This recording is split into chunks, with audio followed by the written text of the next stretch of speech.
petite vidéo, toujours pour le masque AFNOR, mais ce coup-ci, il y a eu des nouvelles recommandations pour ceux qui en fabriquent en entreprise, donc j'essaye de me caler dessus. Il est conseillé de faire donc le masque AFNOR en 2 plis ou 3 plis, mais en 3 couches de coton 100% coton. Donc je vous fais une version avec les 3 couches 100% coton. Jetez pas ce que vous avez fait, il suffit de remettre une haute épaisseur en guise d'insert par votre petit insert de coton, ou de mettre un peu plus de sopalin ou de lingettes sèches, mais mettez pas le paquet hein, parce qu'il faut respirer quand même. Mais voilà, donc c'est toujours le même. Je respecte toujours le modèle AFNOR en 20 par 20 bleu que vous trouvez sur internet. Ce sont les mesures du masque AFNOR. C'est juste que moi je l'ai élargi pour pouvoir faire qu'il soit un peu plus large sur le visage et faire un ourlet pour sécuriser notre élastique, pour pouvoir le changer parce que le coton va résister au lavage. Il n'y a pas de problème au sèche-linge, mais votre élastique, votre ruban ou ce que vous aurez réussi à mettre dedans, il ne va pas aimer.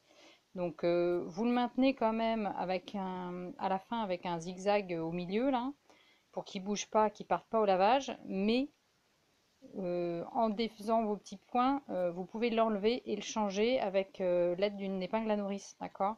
Le but c'est qu'il dure le plus longtemps possible. Donc un autre tuto avec la version 3 plis, 3 épaisseurs, mais c'est toujours le même. Donc il faut reporter le patron que vous avez dans le descriptif, donc c'est celui-là, à reporter sur 2 feuilles A4 ou un carton, parce qu'il fait 28 par 38. Ok, et vous avez en plus du coup un autre petit rectangle de 20 par 13 par 18 7, celui-ci, qui va vous servir, hein, il est là, avec les deux marques d'entrée d'insert, qui va vous servir à faire la troisième couche. Donc vous me reproduisez ça, vous faites le tour au stylo en marquant bien tous les repères, s'il vous plaît, 6 d'un côté, 6 de l'autre et les deux du haut. Hein. Et sur la troisième épaisseur, vous avez juste les deux du haut à reporter. Voilà. Donc du coup, on commence par là. J'ai bien reporté tous mes traits. Je retourne mon grand rectangle. J'ai aussi reporté les deux traits du haut, tac tac, qui étaient là sur ce côté-ci, parce que, je vous explique, je vais du coup mettre trait sur trait, repère sur repère, ces deux couches de tissu que je vais épingler et surfiler, si j'ai une surfileuse, ou alors faire un point zigzag sur les deux petits bords du rectangle, donc celui-là et celui-là. Voir la petite vidéo pour le point zigzag. Moi je le préfère sur le tissu, je veux pas que le point il se promène, qu'il y ait un point qui se promène là, parce que ça vous tasse le tissu, ça fait un truc pas beau et pas plat après. Donc ça arrêtera quand même votre tissu, il s'effilochera pas. Donc vous me faites bien une piqûre tout le long sur les deux, séparément, hein, pas les deux en même temps, pas tout ça, mais ces deux là ensemble et celui-là, petit point zigzag. Ensuite, hop, on plie, ce sera tout accroché, joli côté sur joli côté, donc endroit sur endroit, en mettant bien bord à bord, hein, ici et ici. Et là maintenant, on va venir,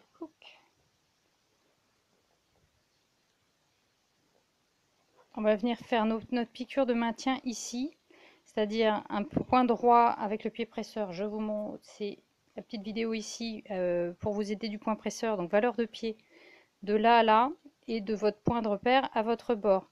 Un vrai point, 2 allers-retours. Alors du coup, j'ai retourné mon tissu. Là, je mets mes coutures à plat, donc on parle de couture ouverte. Je marque, je tire dessus.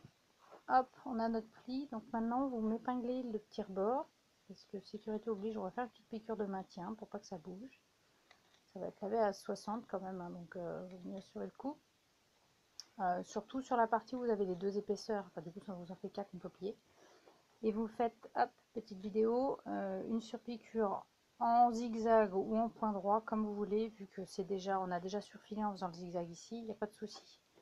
D'accord. Une fois que ça c'est fait, on rabat, on plie bien les bords, la couture en deux, là, tac, on la plie bien, on repasse ce bord là, on repasse bien en bas aussi, parce que ça va vous permettre de glisser votre petite file en métal, c'est des petits trucs, des sacs congélation, hein. Moi je les mets par deux, parce que je trouve ça plus solide. Donc pour vous marquez le pli, hop, plié en deux, Vous mettez une petite épingle en essayant de prendre qu'une seule épaisseur. Oui, je suis drôle. Pas facile à faire quand on en a trois. Mais on essaye. Mais même moi, je parie. Regardez. Hop. Ah, si, j'ai réussi à prendre qu'une épaisseur. Mais bon. Donc, vous pliez en deux votre fil de fer. Ça vous fait une... vous sentez du coup le pli.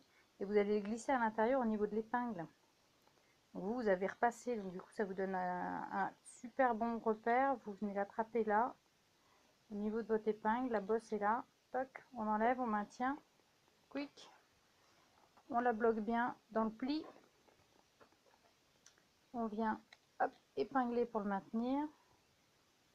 Et vous faites maintenant tout le long un petit point zigzag qui reste sur le tissu, hein, surtout. Vous regardez bien la vidéo pour faire le point zigzag. Ça reste dans le tissu. Comme ça va maintenir et la troisième couche de tissu qui est à l'intérieur et le fil de fer. Ok, donc de toute façon, fil de fer ou pas, vous me faites la surpiqûre tout le long parce que ça maintient la troisième couche. Hop, magie, magie, le voilà. Donc on a notre piqûre tout le long, hein, avec le fil de fer ici. Toc, toc, je vous rapproche. Voilà, pareil là-haut. Maintenant, on s'occupe des plis. Pour vous faciliter la tâche, vous avez 3 marques en haut, 3 marques en bas. Vous pliez sur celle du milieu. Toc. Vous marquez au doigt et vous repassez. Ça va être beaucoup. Vous avez rien vu. Vous marquez au doigt et vous repassez. Je vais refaire ici. Pareil ici, 3 marques, vous prenez celle du milieu, vous pliez. Hop, si je prends pas toutes les épaisseurs, ça peut pas marcher. Vous pliez sur celle du milieu, vous marquez au doigt en maintenant, hein, vous marquez et vous repassez. Du coup, vous avez vos deux plis. Et vous n'avez, alors au pire, vous pouvez même vous faire un pli au centre, mais bon, ce sera plus facile. Vous prenez votre pli qui est fait et vous venez le rabattre sur votre petite marque là. Toc, voilà, nickel, il a fait le point comme il faut. Vous venez le rabattre là. Toc là. On épingle. Alors moi je mets qu'une épingle, vous pouvez en mettre deux. Pareil ici, je prends mon pli que j'ai fait à la machine, je le rabats sur mon point. Toc.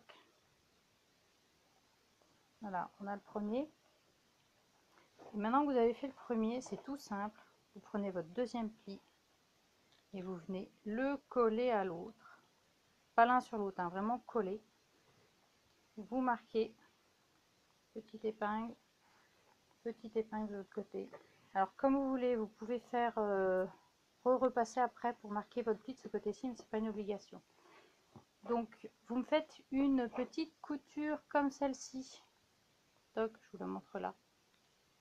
Petite couture de maintien, d'accord, de chaque côté, comme ça vous pouvez enlever vos épingles, elles vous embêtent plus pour faire la suite. Donc dernière étape, vous marquez, vous m'épinglez vos plis pour qu'ils ne bougent pas. Vous marquez à 3 cm du bord, vous faites un petit trait de chaque côté. Vous prenez votre élastique, en fait c'est votre repère pour plier votre ourlet. Vous coupez les fils qui traînent, hein. Vous posez votre élastique ou votre fil au niveau des petits traits. Vous venez rabattre l'ourlet dessus et le replier encore une fois. Toc. Ok. On épingle. Hop. On épingle tout comme il faut. Un peu épais là. Hop. Et vous me faites la petite piqûre que j'ai, hop, sur le masque fini. Cette petite piqûre le long. D'accord. Et à la fin, vous me faites un petit point zigzag ici pour bien bloquer, en mettant moite-moite, hein, votre fil. Pour bien bloquer votre fil, et si vous devez le changer, vous avez juste à défaire votre petit point zigzag. Mais c'est juste pour éviter que ça dégage au lavage, d'accord? Si les nœuds se défont et compagnie. Et voilà, bon courage, prenez soin de vous.